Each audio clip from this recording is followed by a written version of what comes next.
The new iPhone 12s are finally official. We can put the leaks to rest, and there's a lot to cover. What's up guys, Saf here on Super Saf TV. And unfortunately, I'm not in Cupertino this year because of the COVID situation, but there's a lot of information to cover, and I'm gonna try to give you everything you need to know about the new iPhone 12s Super Saf style, summarized in one place to hopefully help you make a decision of which one to pre-order. So as we saw, there are 4 new iPhones this year. We were expecting 3, the successors to last year's iPhones, but this year we also have a very small iPhone 12 mini. There's an iPhone 12, an iPhone 12 Pro, as well as an iPhone 12 Pro Max. Now this is great that we have so many options, but it also might make that decision even more confusing for you of which one to go for. But hey, don't worry, that's what I'm here for. That's what Saf's here for. I'm gonna break everything down for you, and hopefully by the end of this video, you'll know which one to go for. Right, so initially, let's look at the displays. The bezels have now become smaller compared to what we had last year, so you are getting a higher screen to body ratio. We still have that notch, and no, there is no 120 Hz display like some rumors were suggesting earlier on. They are 60 Hz displays, but we do have some significant improvements, especially for the iPhone 12 as well as the iPhone 12 mini. All displays are now OLED displays, gone is LCD, and they all also have a high resolution. So we're looking at around 460 to 470 ppi pixel density. That just means details are going to be very, very sharp. Now taking a deeper look into this, it does look like the iPhone 12 Pro and the 12 Pro Max do have slightly brighter displays. The peak brightness is 800 nits, and then all of them go up to 1200 nits when you are viewing HDR content. But when you are viewing regular content, the iPhone 12 and the 12 mini will only be able to go up to 625 nits. So just a small detail that I did notice there. And of course, we've got the differences in the sizes of the displays. So we do have a 5.4 inch display on the mini, and then on the 12 and the 12 Pro, the displays are actually exactly the same size, around 6.1 inches, and the iPhone 12 Pro Max is the largest at around 6.7 inches. Now you might be thinking that, okay, these devices are going to be quite big because of the larger screen sizes. However, Apple has said that because of the smaller bezel sizes, the devices are generally around the same size. In fact, the iPhone 12 and the iPhone 12 Pro are exactly the same size in terms of dimensions, and the iPhone 12 Pro is a similar size to the iPhone 11 Pro last year, and the iPhone 12 is actually a lot smaller, lighter than the iPhone 11 that we had last year. Now, although the iPhone 12 and 12 Pro are roughly about the same size, the iPhone 12 Pro does weigh more, and that is because you have a stainless steel frame for the Pro and the Max. And on the mini as well as on the 12, you do have an aluminium frame. However, when it comes to the glass, we actually have the same glass across the board. This is what Apple called the ceramic shield glass, and from what Apple are claiming, this is the toughest glass on any smartphone out right now, and it improves drop performance by up to 4 times. Now, I'm not going to be somebody who's going to be testing this out with drop tests, but from what we're seeing, this looks very, very impressive. For the colors, the 12 and the 12 mini come in a black, white, a product red, a green, and a blue. And for the Pro and Pro Max, we've got a silver, graphite, gold, as well as a Pacific blue, which I am really liking the look of. All devices are also IP68 water and dust resistant, but they are actually much more resistant to water compared to other devices. Generally, most smartphones out there have about a 2-meter rating underwater, but the new iPhones can go up to 6 meters underwater, which is also very impressive. Now, the iPhone 12 mini is very, very small. It's actually smaller compared to the iPhone SE, and it only weighs around 133 grams, which is very, very light. And this makes it the smallest, lightest, and thinnest 5G smartphone in the world. And that brings us on to the next part. Yes, all of these devices do support 5G technology. So Apple is now joining the 5G race. If you are in a 5G enabled area, you'll be able to take advantage of very, very fast speeds. And the more 5G rolls out across the coming months, the more you'll be able to take advantage of those very, very high speeds.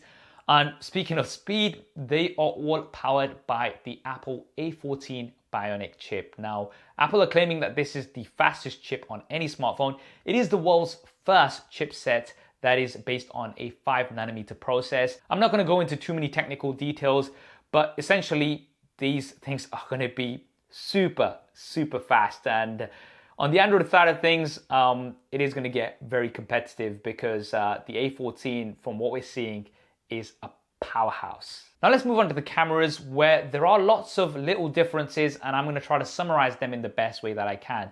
So the iPhone 12 and the 12 mini have exactly the same cameras. We've got a dual 12 megapixel camera setup. So we're looking at a primary camera with a wider f1.6 aperture, so you are going to be able to let in more light. This should improve low light photography. And then you of course have the ultra wide camera. The new thing this year, however, is that you can use night mode across the primary, the ultra wide, as well as the selfie camera, which is quite interesting. And this was something that I did feedback on the iPhone 11s. Not having night mode in the ultra wide camera did mean that it was really not that usable when you wanted to capture low light scenes with the ultra wide. So it's great to see that Apple has now brought this to the iPhone 12s. Now the iPhone 12 Pro and the 12 Pro Max. So we've got triple camera setups, but they are actually quite different. All 12 megapixels, the primary camera, again, f1.6 aperture, but the Pro Max does have a larger size sensor. So you're going to be able to capture more light on the Pro Max, which is going to give you better low light performance. Not only that, the Pro Max also has sensor shift optical image stabilization. So generally for stabilization on a smartphone, the lens is what's going to be moving to compensate for any shake. But on the 12 Pro Max, the sensor is actually going to be shaking, which should give you improved stabilization for images and video. And I cannot wait to test this out. Now, both devices also, of course, have the ultra wide camera. And then we have a telephoto camera. Now, again, there is a difference with the telephoto cameras. The iPhone 12 Pro has 2x optical zoom. The 12 Pro Max has 2.5x optical zoom. So Apple is not going for the crazy zoom that we're seeing from some of the competition, which I'm kind of glad for because Apple seems to be concentrating more on portraits. Around 2 to 2.5 times is where you get the optimal portrait performance, and I think that's what Apple is aiming for. Now, a new feature that's going to be coming to the Pro devices as well, which I personally am super excited about, is Apple Pro RAW. So this will be the ability to save RAW images. I'm not going to go too technical here, but it's not the same as capturing normal RAW images. So if you are taking a shot on a professional camera, you will generally shoot in RAW, which will give you a much bigger file size, but it will give you a lot more flexibility to edit in post. You can do lots more with that rather than a small size JPEG.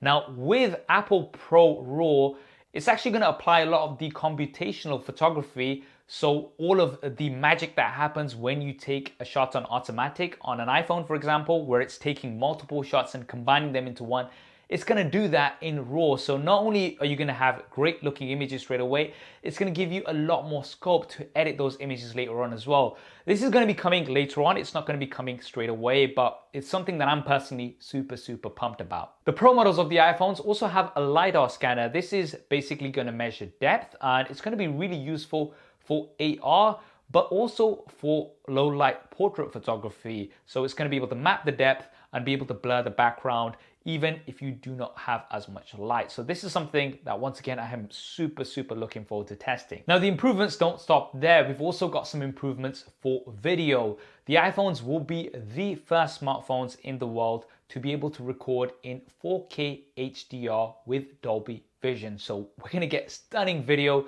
I mean, you guys have heard me say many times before that iPhones have the best video on any smartphone, and this is just gonna get better. From what I can see, the iPhone 12s will also support this, but at up to 30 frames a second, whereas the Pro models will support this at up to 60 frames a second. And they'll also be the first smartphones where you're going to be able to edit 4K HDR Dolby Vision footage right on the smartphones, thanks to the A14 Bionic chip. Now, of course, guys, as soon as I've got the new iPhones in hand, I am going to be doing lots of Super SAF style camera comparisons. If you want to see those first, then be sure to subscribe and hit that bell icon. That way you won't miss any of that coverage.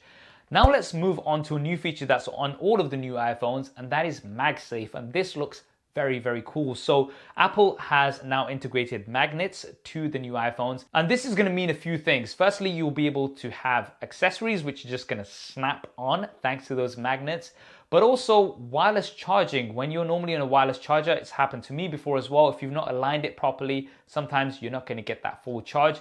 With the MagSafe technology, it's going to snap right into place to give you the optimal charge. And that brings us on to charging. All of the new iPhones do support Qi wireless charging up to 7.5 watts regularly, but if you do use a MagSafe compatible device where it's going to be able to snap on and get the optimal charge, you will be able to get up to 15 watts fast wireless charging, which is great.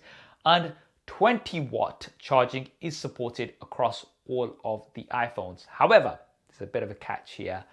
The new iPhones do not come with a charger out of the box, and neither do they come with earpods out of the box.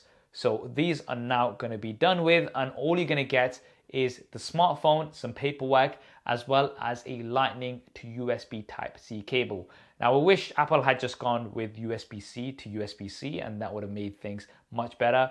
Apple is saying the reason for this is that most people already have chargers and earphones at home anyway. So by including them in the box, they just kind of stay there and they go a lot towards carbon emissions. Apple is saying by removing these, they're going to be saving around 2 million metric tons of carbon emissions annually, which is around, 450,000 cars, getting them off the roads pretty much. So that's very, very impressive. If you ask me personally, I don't mind. I have lots of chargers. I generally just use wireless charging anyway, and I have wireless AirPods, so I don't really have to worry about this, but I know I don't speak for everybody. Definitely let me know in the comments below what you think about this. This is also going to mean that the boxes are going to be a lot smaller, a lot more compact. So obviously when it comes to transporting them across flights and things, they are going to take a lot less space. Now, space brings us nicely onto the storage. That was a good transition. But anyway, so the iPhone 12 and the iPhone 12 mini start at 64 gigabytes. You do have 128 or 256 options as well at higher prices. The iPhone 12 Pro and the Pro Max do now get double the base storage at 128. So I'm definitely glad that they've got that because 64, especially with all of the potential 4K video that you're going to be recording, will definitely not be enough.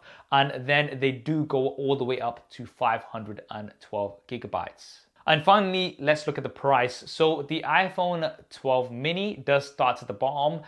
Started at the bottom? No. Anyway, $699 or pounds, $799 or pounds for the iPhone 12.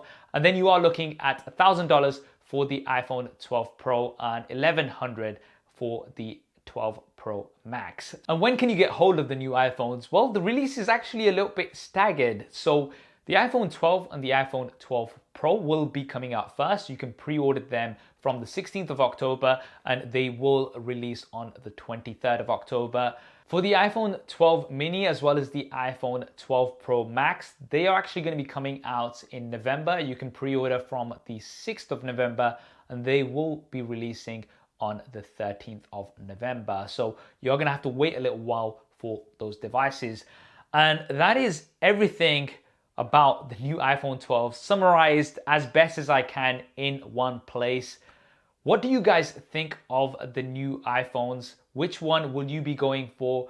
Do drop me a comment below and let me know your thoughts. I hope you enjoyed this summary. I tried to cover as much detail as possible. If you did and you want to see more content like this, then be sure to subscribe and hit that bell icon so you don't miss any more. And a thumbs up as always would definitely be appreciated.